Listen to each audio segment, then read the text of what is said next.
មុនចាប់គួតនំគ្នារំបត់បានរំជាមួយគ្នាដល់ពេលដល់គួតបងប្អូនហើយលោកអញ្ញាកតាចាប់អត់ចង់ជាប់ទេបងប្អូនល្អណាស់គូអ្នកទាំងពីរនេះស្អាតណាស់ឆ្ងាញ់ណាស់បងប្អូនណាអូលោកក៏បដូរដៃដូរកែងគ្នាជើងទាត់សងចុះសងឡើងដល់អញ្ញាកតាចាប់ឡើងហត់ហើយគូនេះអញ្ញាកតាបោះហត់ជាងគេមិនកលាករគឺអញ្ញាកតាអោនចាប់ចុះចាប់ឡើងតែបងប្អូនណាគូនេះបាទកុំពេកអញ្ចឹងយើងមកចូលទស្សនាកម្មគូនេះបងប្អូនជក់ចិត្តមែនតែបងប្អូនណាបាទគូនេះថ្នាគុណភាពឲ្យយើងមួយចាប់បាត់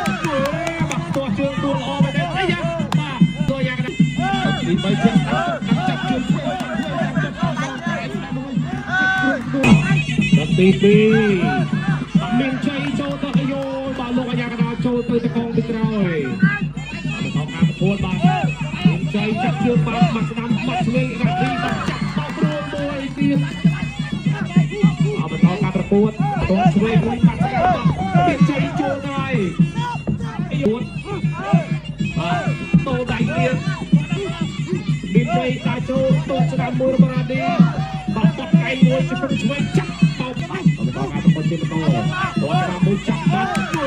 បាទទាស់ជើងដួលល្អមែនទេអាយ៉ាបាទទោះយ៉ាងណាផុតអត់ចង់ទាន់ដល់ការប្រកួតបាទគូដៃគ្នាមួយជើងក្រោមមួយបាទរត់បាត់ជាមួយនឹងខ្សែគូបាទស្ដាំមួយបាទអូយអូយ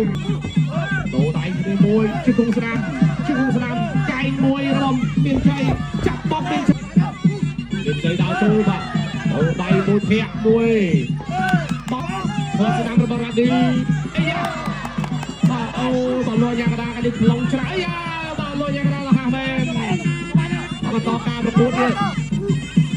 យ៉ាមួយបាត់ស្ដាំរបស់មានជ័យរ៉ាឌីចាប់សាច់ជង្គង់បន្តការប្រកួតដោដៃគ្នាមួយអូយចាប់ទឹកទី2ទី3ទៀតចាប់ជើងធ្វើដួលដល់ពីគុំមានជ័យចូលបញ្ជើញឲ្យលោកយ៉ាងណាធ្វើដល់ពីអត់កាត់ទៅបែរមកជង្គង់ធ្វើមកអានេះជង្គង់ស្ដាំរបស់អានេះចូលទៀតបីស្ដាំអត់កាច់ចូលចុះរបស់អានេះចាក់ជើងចូលចុះក្រោមកែងអត់តាមទៀតចូលធ្វើជង្គង់ស្ដាំតចូលពីជុំមានជ័យជង្គង់ស្ដាំសងជង្គង់ក៏មិនកាច់ដួលវិញវាយបន្តទៀតដល់ចូលយ៉ាងវាទៅវាមកជាក់វិញវាយស្ដាំដល់រុញអត់ដួលលោកកញ្ញាបានតាមវាយស្ដាំតាមទៅចូលវិញដល់បន្តការប្រកួតបន្តការប្រកួត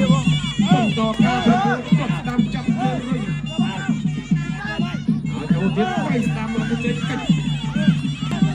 បាត់វិញវាយកែ